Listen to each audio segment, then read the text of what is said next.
Alright, hey everybody. So, just a quick video. All this talk about, why IQ's losing her frags and all this other stuff about, what the hell's Ubisoft doing? Are they hiding things from us? Things like that. Well, I want to bring it all back to here, just first, all back to the beginning of year 3, where they kind of gave us a breakdown of everything. And I've gone through all the updates since then to now. I'm just trying to make sense of everything, and I think I've made a pretty good clear picture that I can show you guys. So all the arrows up and down all represent a nerf or a buff to the characters. I am not going to go through pick rate because there's nothing in a nerf or a buff that technically would affect pick rate. As an example, IQ losing her frags wouldn't make me play IQ any less. IQ is still a solid operator. She only got her frags because Capitao didn't need them, and she was really underpowered then. Now she's in a very, very, very strong place, and she doesn't really need them anymore. It doesn't really give her anything that she doesn't already have with her gadget and her pistol. It just kind of puts her a little over the edge, in my opinion. I've been maining IQ since she was terrible, and it was just fun to do because she was a 3-speed. So, anyways, with that all out of the way, so we got all the nerfs and buffs, kind of just a general thing going on here. So, Ella had a speed nerf. All the 3 speeds, sorry to stutter there, had a nerf. They all got a little bit slower. So Ella, Vigil, Cav, Pulse, Bandit, Jaeger, they all kind of got a little bit slower. So that kind of all just brought them down a bit. They were all a little bit too strong, pulled them all down. And then Cav and Vigil lost their Razor Wire and it got replaced with a camera. I take that as a nerf. I think Razor Wire is still much more powerful, especially with how many operators got cameras. And with all that out of the way, that's essentially all of the defensive nerfs. Jaeger did get a Magpie buff. Hibana doesn't affect that anymore.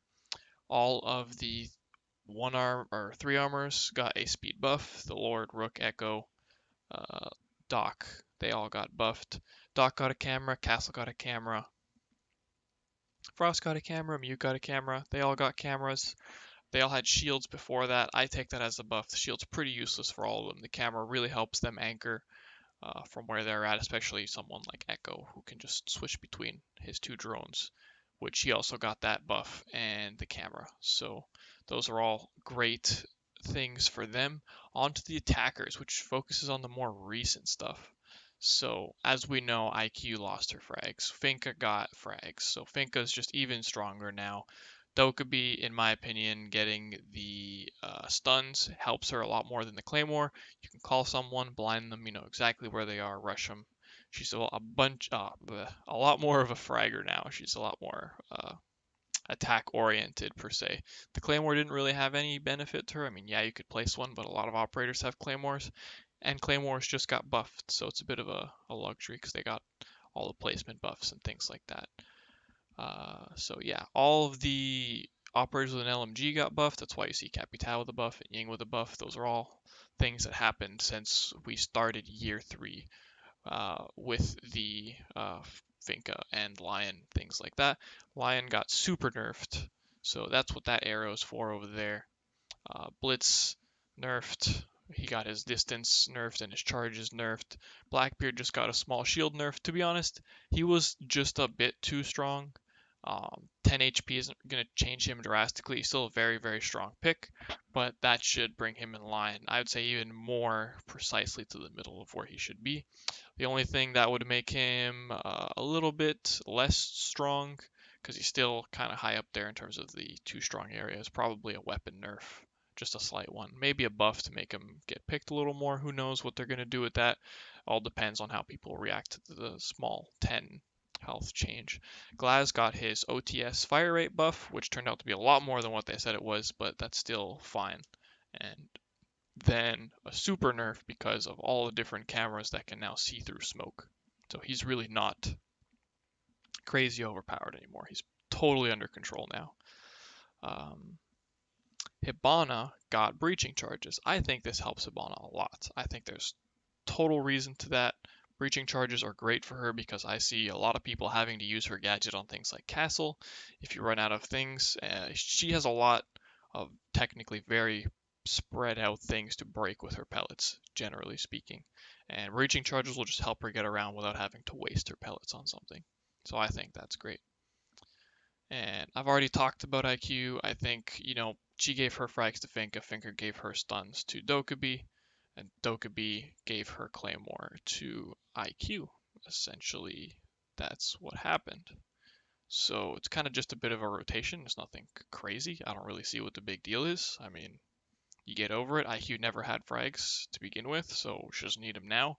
Now she actually has a lot of gadgets to destroy as IQ, which is why they gave her frags to begin with, because she didn't have a lot of things to destroy and they wanted to just kind of make her more usable.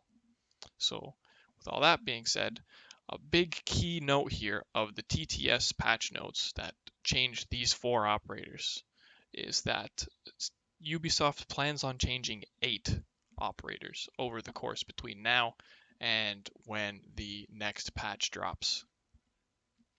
So that's only half of them. They've also said Finka will be getting a bunch more changes. She will probably change drastically. She might get frags now, yes. She might be a little stronger against smoke, sure.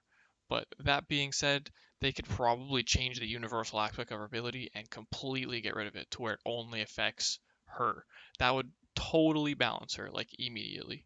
And that would probably even make her pick rate a little higher because one of the big disadvantages of her is it affects everyone and it's really hard to coordinate everyone, especially when you take more damage from smoke, and lesion mines will stop you from being fast and you lose all those things like that. So yeah, I can't see them doing that because one of the big things about her ability is you can revive your teammate. So the other possibility is that it'll just be a lot shorter. I mean, there's a lot of ways to nerf Finka. They nerfed Blackbeard into oblivion. His shield used to have like 800 health, which is more than what Chonka has right now. So, and he's in a pretty good spot now, so anything can happen. Ashe, as you can see, is way out there. Ashe might finally get a massive weapon nerf. Who knows when that will happen. Twitch finally got put into a kind of balanced place when she lost so many shots of her Twitch drone. Way less annoying to deal with her and things like that. She could probably use a bit of a nerf on her F2, although that's kind of really her only strong point. She's still a great fragger, and maybe she could be brought down just a bit, picked a little bit less. Thatcher could probably use a small buff too. Castle needs a huge buff. Chonka, one day maybe he'll get a big buff. And Jackal could definitely use a lot of work. He's really not that useful. So there's a lot of things that they could still be changing to kind of totally change the way we see that these small changes are happening. And you never know, IQ could still get like a weapon buff or some other thing, or whatever happens. But there's a ton of other changes that they are holding back, and they're just kind of putting them out there at small little chunks for us to try out, and they don't want to change the way the game is played too drastically, which is why they're doing it that way. But anyway, I've made sense of all this stuff. If you're looking at the charts and you kind of break everything down slowly but surely, you kind of see why they do everything. And I know we're still missing a big part of the picture, but they did say for sure Finka has a bunch more changes incoming, so she's going to move from being way up there in the overpowered section of the chart way down. That's definitely going to happen. And I think everyone's just kind of overreacting.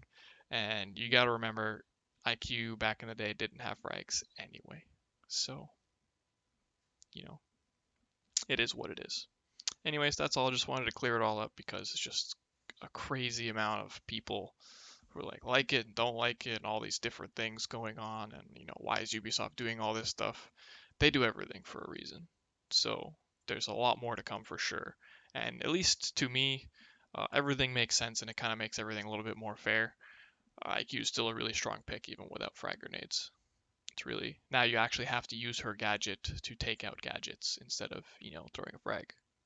So that's the way I see it. You can't just easily throw a frag at something above you and destroy it. You have to actually use your gadget and your pistol the way she was meant to be played, right? So, and with that being said as well, her distance was dropped just so that you can't necessarily just quickly look around and get rid of Valkyrie cams and things like that, or look way deep into the objective and see where everything is at a glance, because she's getting a little too strong now in terms of information. Yeah, that's the end of that. Hopefully you guys enjoyed. I'm going to cover a lot more of this in the future, but I just wanted to kind of clarify everything and show people some visuals as to how everything works exactly. So, yep, that's just the rough of it. Hopefully you guys enjoyed. Subscribe if you want to see more, and I'll see you guys in the next one.